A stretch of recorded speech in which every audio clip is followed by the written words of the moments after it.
예, 여러분 안녕하십니까? 저는 세종대학교의 호사카 유지라고 합니다. 이렇게 책 속의 행복 채널에서 강의할 수 있게 되어서 대단히 고맙게 생각합니다. 저는 1988년에 한국에 왔습니다. 그래서 33년 지났는데요. 그리고 한국 사람으로 2003년에 극적으로 완전히 옮겼기 때문에 현재 이름만 일본 이름을 갖고 있는 곳입니다. 그리고 대학교에서 쭉 강의해 오고 있고요. 오늘은 제가 2020년에 쓴 신친일파라는 책이 있는데 그 책에 나오는 내용을 중심으로 말씀드리고자 합니다. 그러면 시작하겠습니다. 먼저 한일 간에는 많은 갈등이 좀 있지 않습니까? 그거하고 신친일파가 무엇인지 거기에 대해서 간단하게 정리를 하겠습니다. 한일 간의 갈등 중에 지금 강제징용 판결 문제가 아주 큰 문제이고요.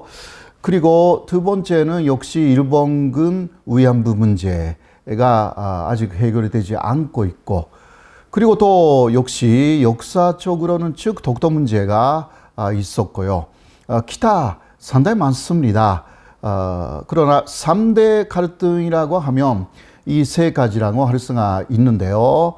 특히 오늘은 위에 있는 두 가지 부분을 말씀드리고자 합니다. 그리고 또 신친일파라는 말을 제가 썼는데 이게 뭐냐고 하면요. 일본 극우파들이 여러 가지 이러한 문제에 대해서 한국 쪽의 주장을 완전히 부정하는 이야기를 하고 있습니다. 그것을 한국 사람인데도 수용한 사람들이 있습니다. 그런 사람들을 갖다가 저는 신친일파 이런 식으로 말하고 있는 것인데요.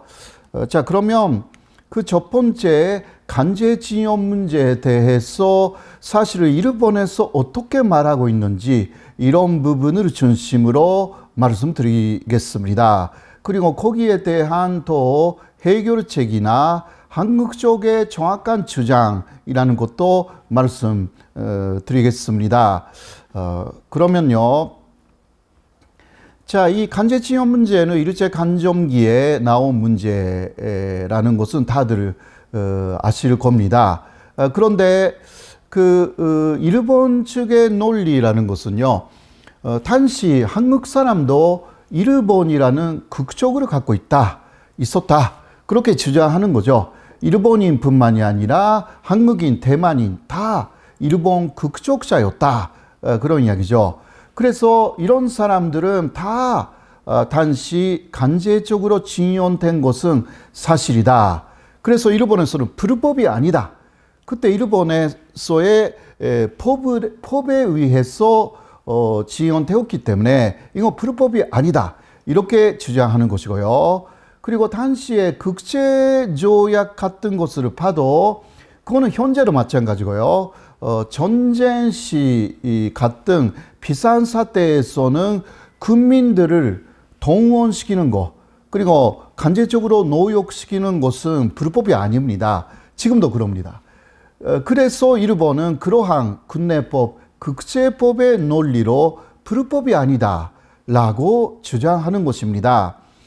당시 한국인 진원자들은요, 여기에 있듯이 본인의 의사에 반해서 이를 강요당했다. 여기까지는 일본도 인정합니다.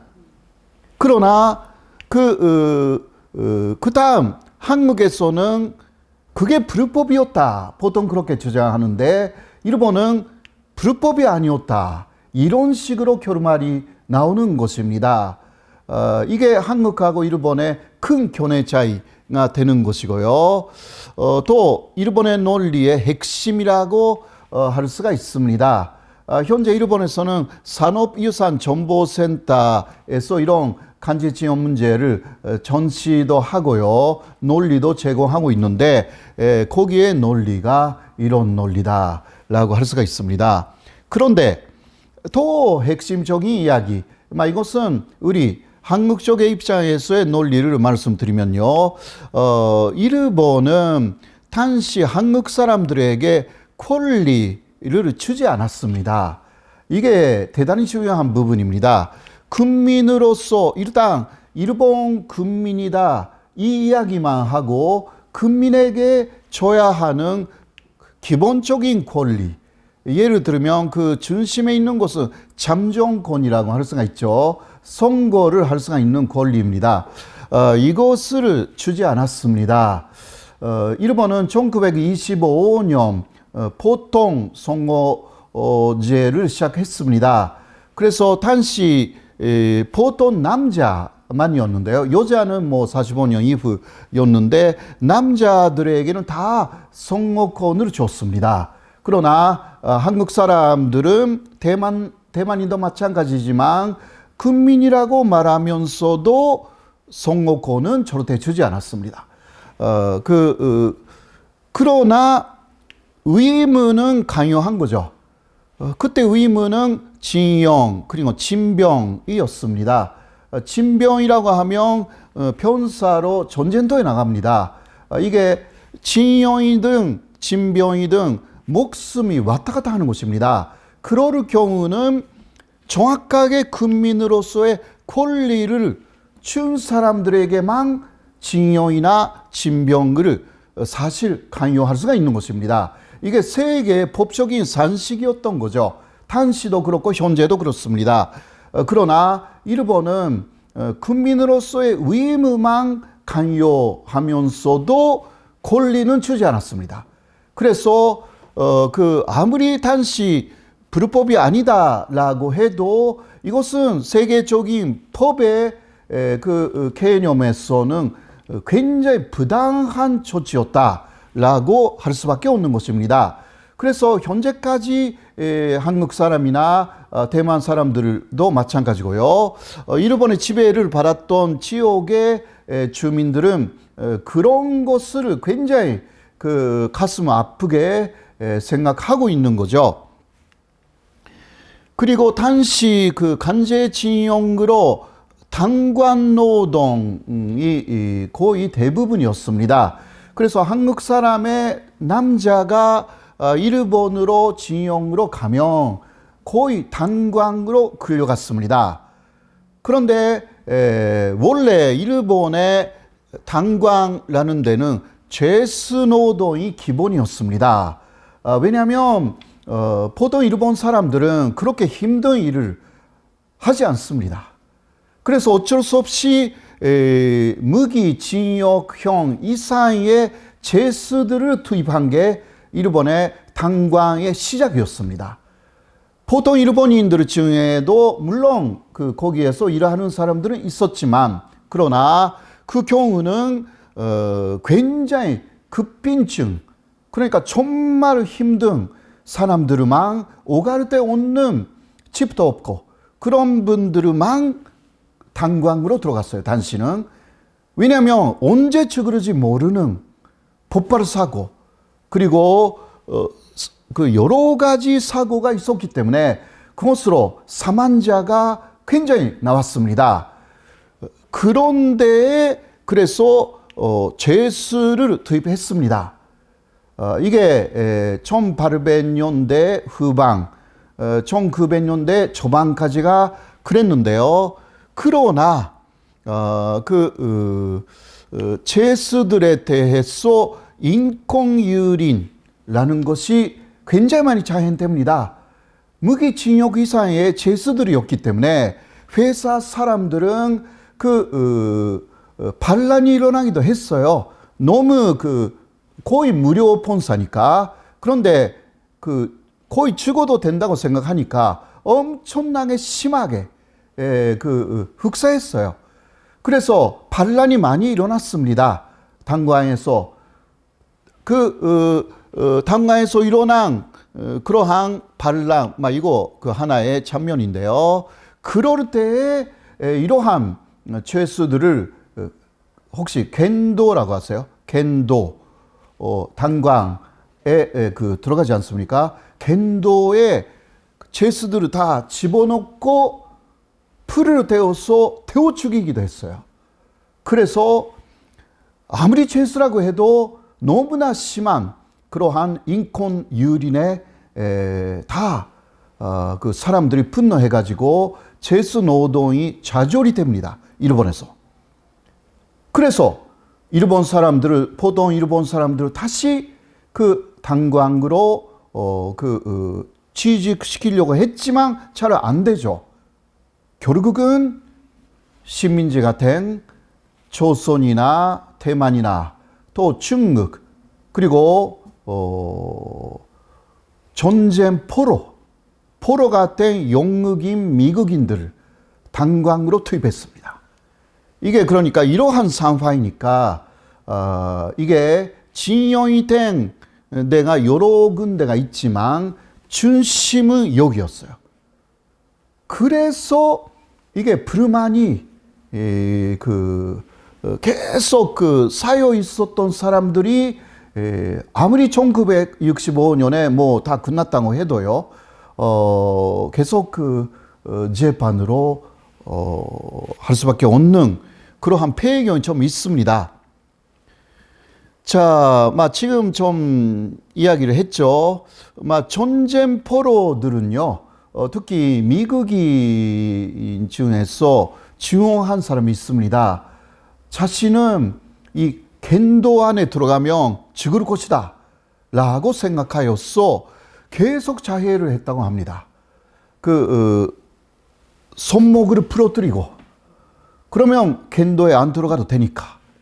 그런데 3일 정도 지나면 그냥 분대를 감고 그냥 들어가라 이렇게 한다고 합니다. 그래서 그 다음은 발목을 부러뜨렸다고 그래요. 아무튼 간에 그런 식으로 해서 특히 전쟁 포로들은 자해 소동을 많이 했습니다. 이러한 증언들이 많이 남아있는 것입니다. 그렇게 힘든 탄광 노동자 중에서 70% 정도는 도주를 했어요. 예. 너무 힘드니까. 근데 일본에서는 이렇게 또 이야기를 해요. 도주까지 했기 때문에 오히려 자유로웠던 거 아니냐. 이런 식으로 또 일본에서 이야기하는 사람들이 있는데요. 그때 70% 정도 도주할 수 있게 사실 도주해도 되는 것처럼 한 이유가 좀 있었어요. 그거는 좀 이따가 제가 말씀드리겠습니다. 자, 그 이유가 바로 여기에 나오는데요. 탄광에서의 임금이 상당한 차별 구조를 갖고 있었습니다. 한국인 노동자의 임금을 예를 들어서 폐겐이라고 하면 한 달에요. 현재 200만 원 정도가 된다고 합니다. 네, 일본의 급여나 신진일파들은 폐겐 정도 일본인도 한국인도 다 받았다. 이런 식으로 이야기를 하니까 임금에 차별이 없었다. 이런 식으로 이야기를 해요. 그런데 실제로 통계를 보면 일본인의 80% 정도였다고 합니다. 일단 임금 수준은요. 그리고 내역에 여러 가지 문제가 있었습니다. 먼저 40엔, 그러니까 40% 정도인데 한국인의 경우에요. 기숙사비라든가 식비로 공제합니다. 데려갔는데도 그런 거 다 공제를 한다고 합니다. 그 다음에 저축을 시켜요. 20엔, 그거는 간제 저축. 10엔, 그거는 보통 저축라고 해도 다 간제였습니다.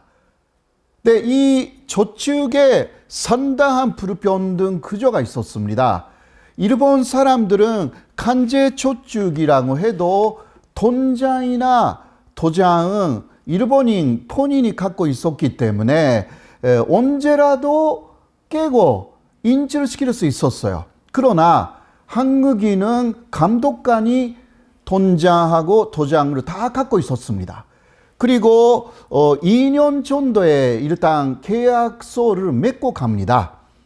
그때 계약서에는 만기로 나갈 때만 이것을 받을 수가 있다. 이렇게 되어 있었기 때문에 도주한 사람들은 물론이고 중간에서 평구로 1년 정도로 나가야 되는 사람들은 많았습니다. 그런 사람들은 저축은 다 받지 못했습니다. 일본인들은 그런 거 없었거든요. 그리고 배전이 되었을 때 다 한국 사람들에게는 이제 다 끝났다. 너희들은 그냥 한국에 돌아가면 된다. 라고 하여서 저축은 안 돌려줬어요. 이게 사실로 밝혀져 있습니다. 그러니까 실제로 막 100엔씩 한국인도 일본인도 받았다고 해도요. 저축 부분은 30% 정도는 한국 사람들은 거의 다 돌려받지 못했습니다. 그리고 송금한다 20% 정도는 이게 실제로 그러니까 조선에 있는 가족들에게 송금을 해주겠다라고 해서 모아요. 실제로 송금해준 데도 있고 그런데 굉장히 많은 회사가 그냥 회사가 갖고 있었어요. 그래서 한국에 있는 가족들이 특히 결혼한 남성도 일본에 많이 갔거든요. 젊었을 때 결혼 많이 했으니까 남자들은 가족이 있고 아내가 있고 또 아이가 있어도 징용으로 일본에 나갔습니다. 그런 사람들의 가족들은 다 몰락됐다고 합니다. 몰락했다. 이것은 우리 쪽의 이야기가 아니라 1942년에 일본의 내무성에서 조사관을 조선 한반도에 보냈습니다. 실제로 가족들이 어떻게 생활을 하고 있는지 조사해라 라는 내용이었는데 이러한 조사 보고서가 올라온 거죠. 정확하게 지금 남아 있어요. 그 보고서가. 그러니까 특히 가족이 있는 경우는 그 가족들이 다 생활을 할 수가 없게 되어가지고 몰락해 버렸다. 굉장히 힘든 상황이 있다. 그래서 이 부분은 정말 고려해야 합니다. 라고 조사관은 굉장히 정확한 조사 보고서를 올렸습니다. 이 송금 문제 굉장히 거짓말했다라는 부분. 그리고 실수령액은 10엔 정도였습니다. 실제로 한 달에 일을 하여서 현지에서 한국 사람들이 조선 사람들이 받을 수가 있는 것은 현재 돈으로 20만 원 정도였습니다. 당시 한반도에서 온 노무자에 대한 취급라는 책자가 일본에 있었습니다. 그 책자에는 한반도에서 온 사람들 노무자에 대해서는 한 달에 10회 이상 주면 안 된다라는 판침까지 있었습니다. 그런 식으로 하였어요. 실제로 그때 실수령에게서 일본인하고 한국인이 굉장한 차이가 있었고 또 퇴직할 때도 엄청난 차별이 있었던 게 사실입니다. 이게 기타 굉장히 많은 여러 가지가 있는데요. 오늘은 다 말씀드릴 수는 없고 구조적인 이러한 임금 부분에서는 다 전반적으로 이러한 차별 구조가 있었습니다. 나머지 부분은요, 신진일파 책을 읽어주시면 많이 아실 수가 있을 것입니다. 이런 게 다 한이 되어서 그 이후에 일본에 가서도 재판을 하고요. 또 거기서 안 됐으니까 한국에 돌아와서 소송을 다시 일으킨 것입니다. 그래서 시간이 많이 걸렸어요. 네, 그런 내용이고요. 자, 그러면 해법은 뭐냐라고 할 수가 있는데 일본은 이렇게 말하고 있죠. 1965년에 한일 총무권 협정이 있었고 그때 무상 3억 달러, 유상 2억 달러를 일본이 한국으로 건넸기 때문에 그때 모두 끝난 것이다. 이런 식으로 주장하고 있습니다. 그때 그 종국어 협정에 나라 대 나라뿐만이 아니라 개인의 종루권도 최종적으로 그 완전히 해결되었다. 이렇게 기재가 되어 있습니다. 그것을 근거로 하고 있는데요. 그러나 내용에 조금 들어가면 그때 해결된 문제는 미수금이라든가 혹은 미불금이라든가 한국인의 재산 부분만으로 되어 있습니다. 그리고 그 11년에는 일본 정부가 개인 총무권은 소멸되지 않았다라고 인정했습니다. 왜냐하면요, 65년까지 한국 정부가 일본 정부에게 그 부탁을 했어요. 자료가 없으니까 간제징용 때 그 여러 가지 자료는 일본에 남아 있는 거 아니냐. 그러니까 자료 다 달라고 했어요. 그런데 일본 정부는 자료가 거의 없다고 하면서 안 줬습니다. 거의. 그렇기 때문에 전체적인 그 합의로 3억 달러, 2억 달러 이렇게 됐는데요. 65년도 끝난 이후에 여러 곳에서 자료가 나오기 시작합니다. 그래서 일본 정부가 손실하게 자료를 그때 65년도에 주지 않았다. 이런 이야기가 많이 나오는 거죠. 그래서 그 이스만 정권에서는 21억 달러를 요구했어요. 일본에. 그러나 일본 정부는 그러면 자료가 어디 있냐고 해서 이스만 정권에서는 즉 그 자료 달라고. 일본에서 한 일이니까 일본에 다 있는 거 아니냐. 근데 안 내놨어요. 거의 안 내놨어요. 근데 그 65년 다 끝난 이후에 나오기 시작해. 이게 그래서 일본도 좀 양심이 있으니까 개인 종루권은 남아 있다고 인정을 해요. 그 11년 일본 국회에서 3번이나 말했어요. 예. 그래서 일본에 가서 재판하기 시작해요. 한국 사람들이. 그런데 결국은 일본에서는 유야무야가 때문이다. 1심에서 이겨도 그 대법원까지 가면 거의 다 패배하거나 뭐 이게 뭔가 여러 가지 이유로 안 됐습니다. 그래서 다시 한국에 와서 한국 법원에서 이긴 게 2018년이 됐어요. 너무너무 의회할 수밖에 없었던 거죠. 자, 2018년 대법원에서 한국 쪽이 피해자가 이겼습니다. 그리고 이것은 민간 문제입니다. 민사인 것입니다. 본질은요, 개인 대 기업입니다. 기업은 개인이죠. 그러니까 개인 대 개인입니다. 한국 사람들은 일본 국가를 상대로 재판을 일으킨 게 아닌 거죠. 소송은 개인 대 개인입니다. 그래서 국가의 간섭을 사실상 제외시켜야 하는 것입니다. 그래야만이 화해라든가 여러 가지 방법이 사실상 실용할 수가 있는데요. 결국은 처음 그 판결이 났을 때 이거는 2012년이었거든요.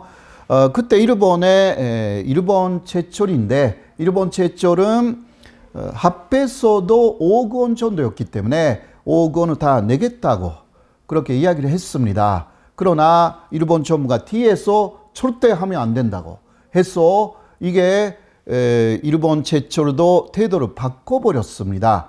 처음부터 일본 정부가 개입하지 않았으면 기업 대 개인의 입장에서 해결되었을 가능성이 충분히 있는 것입니다. 이것을 정치권에 확대해버렸습니다. 그러니까 원래의 그 순수한 그러한 민사 차원에서 해결하는 방향으로 갈 수밖에 없는 것입니다.